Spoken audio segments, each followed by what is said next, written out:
7 days before the 2025 Coca Cola 600, Kyle Busch won a truck race at Dover. He led 147 of 200 laps. He was dominant. He was sharp. He looked completely fine. He was dead within a week. Not from a crash. Not from anything anyone saw coming.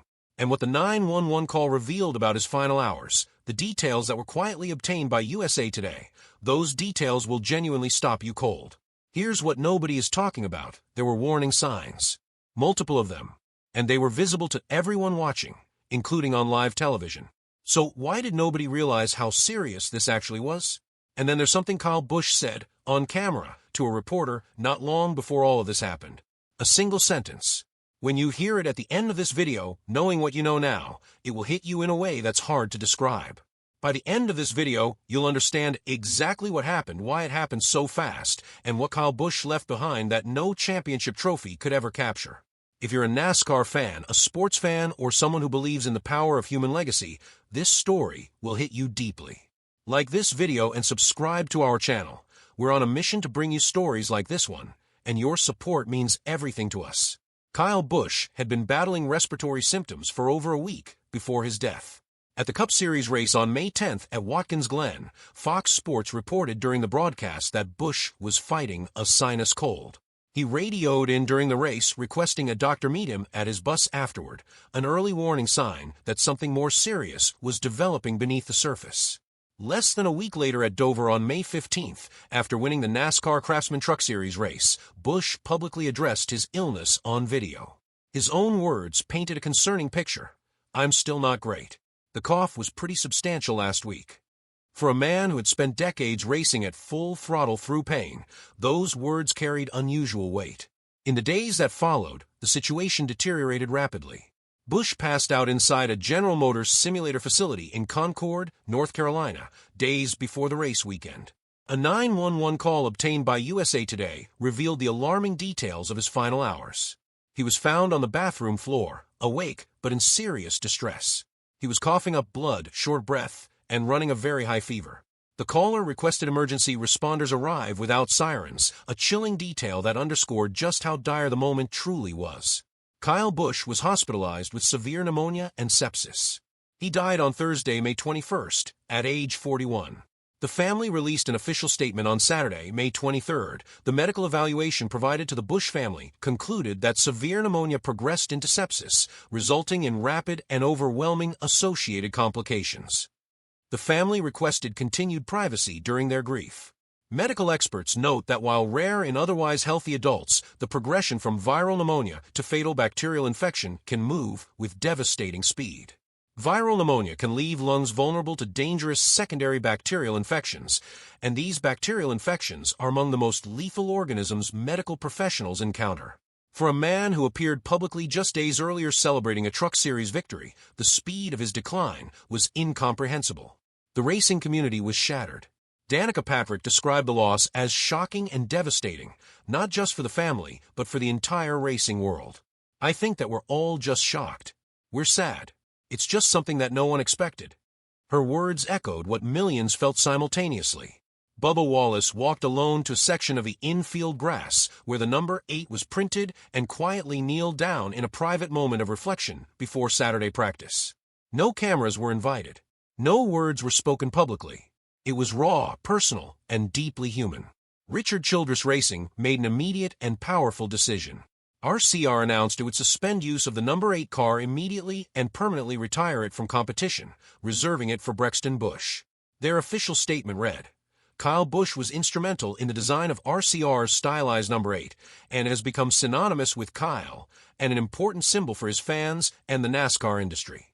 No one can carry it forward to the level that he did. The number 8 is reserved and ready for Brexton Busch when he's ready to go NASCAR racing." The Coca Cola 600 marked the first NASCAR Cup Series race without an Earnhardt or a Busch since 1979. Any NASCAR fan under the age of 47 was watching a Cup race without either iconic family for the first time in their lives. The statistic underscored just how dominant and historically significant the Busch family name had been to the sport. There was also an unfulfilled dream that only deepened the tragedy. Busch revealed on Denny Hamlin's Actions Detrimental podcast in 2025 that he had come extremely close to racing the Indy 500 around 2018. Toyota, Chevrolet, and longtime sponsor MMS had all signed off on the deal. Ray Hall Letterman Lanigan Racing was part of the effort and held the number 51, his Rowdy Truck Series number, in reserve for 4 to 5 years, hoping the deal would come together. Joe Gibbs ultimately said no, and the dream never materialized. His brother, Kurt Busch, completed the double in 2014, finishing 6th at Indy before his Coca Cola 600 car suffered an engine failure. At Charlotte Motor Speedway, the tribute ceremony was unlike anything the sport had witnessed in decades. Kyle Busch's number 8 car was unloaded first in the garage in a somber and symbolic gesture before the Coca Cola 600. The drivers meeting ahead of the race featured one empty chair with Busch's name on it, a powerful statement that needed no explanation. NASCAR President Steve O'Donnell led an emotional tribute speech on the infield. He said, "This was Kyle Busch's home. Every racetrack was Kyle Busch's home. He competed like he had something to prove every single race, when in reality, he had already proven everything." He continued, "What I think we'll miss the most isn't the wins. It's the guy who quietly wanted to help a teammate, give some advice, who was the husband, the father, the guy who quietly did things for others when no one was watching." O'Donnell then directly addressed Samantha Busch. "Samantha, I want you to know that this sport stands with you and your children are NASCAR family forever." Samantha Busch and children Brexton, 11, and Lennox attended the race alongside Kyle's parents Tom and Gay Busch and his older brother Kurt Busch. In a heartwarming and viral moment, Owen Larson, the 11-year-old son of Kyle Larson, walked over to Brexton and pulled him into a deeply emotional hug just before the tribute ceremony began. Samantha was visibly overcome with emotion throughout the tribute, holding Brexton close throughout the ceremony. We're a new channel working hard to bring you stories this powerful. If this video is moving you, please like and subscribe right now to help us reach 1,000 subscribers. Every single subscription genuinely matters to us. On lap 8 of the Coca Cola 600, the Amazon Prime broadcast booth went completely silent in honor of Busch's car number. Fans in attendance held up 8 fingers for the entirety of the lap in a coordinated show of respect. Dale Earnhardt Jr. narrated a tribute video aired before the race, recalling Busch's earliest beginnings at age 16 in the Craftsman Truck Series, his fierce competitive drive, and his evolution from NASCAR villain to revered legend over a 22-year Cup Series career. Earnhardt stated during coverage, he strived to win every single race he wanted to run. We saw how badly he hated to lose. He did that because he wanted to be considered one of the greatest, if not the greatest race car driver in NASCAR. The tribute video ended with Busch's own words, answering a reporter asking why winning never gets old, because you never know when the last one is. During the 110th running of the Indianapolis 500, the IMS scoring pylon was illuminated on lap 18 with Busch's name and photo, a nod to his iconic number 18 car he drove for Joe Gibbs Racing from 2008-2022. Multiple cars competing in the Indy 500 displayed special number 8 stickers honoring Busch's final car number at RCR. The race weekend itself was turbulent. Cup Series qualifying was completely canceled due to weather. O'Reilly Auto Parts Series races were repeatedly halted by persistent fog, mist, and rain. With Busch's number 8 retired out of respect, Austin Hill was selected to fill the vacant Richard Childress Racing seat. Hill's car was renumbered from number 8 to number 33 as a mark of respect for Busch's legacy. Chase Elliott hit the inside wall late in Stage 1 in a heavy crash, ending his race prematurely and adding more drama to an already emotionally turbulent evening. Then came a moment that stopped everyone cold. Daniel Suarez claimed victory in the Coca Cola 600. After crossing the finish line, Suarez pointed up to the sky in a direct tribute to his late mentor. His words were raw and genuine. "Kyle, he was special, man. This one is for Kyle. For Kyle, for Samantha, for Brexton, for Lennox, for all his family." He added, "If it wasn't for Kyle, I wasn't going to be an Xfinity champion. I wasn't going to have my shot in the Cup Series. To be able to win this race for him is unbelievable." In the NASCAR Craftsman Truck Series race at Charlotte, Lane Riggs, driving the number 34 Ford, won in an emotional victory. In the winner's circle, Riggs honored Busch by waving the checkered flag in the same iconic style Busch had famously done throughout his career, then pointed to the sky and was moved to tears. Riggs said of Busch, "When he showed up in the Truck Series, we were racing for second."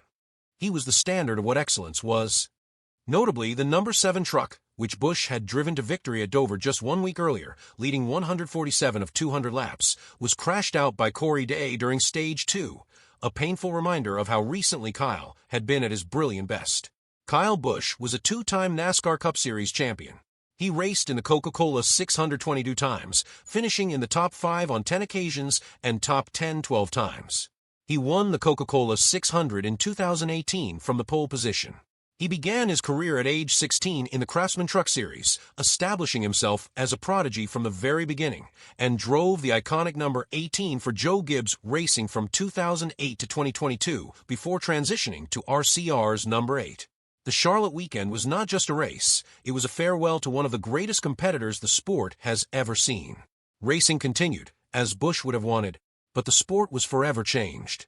His final words in the tribute video, because you never know when the last one is, now carry haunting and profound new meaning. The reserve number 8 waiting for young Brexton Busch represents the sport's hope and enduring power of the Busch name in NASCAR. This channel is brand new, and we're pouring everything into bringing you stories that matter. If Kyle Busch's story moved you, please like this video and subscribe. We're genuinely trying to reach 1,000 subscribers, and your support makes that dream possible. Now, we want to hear from you. What do you think Kyle Busch's true legacy is, and do you believe Brexton will one day carry the number 8 back to victory lane? Drop your thoughts in the comments below. This community is just getting started, and your voice matters here.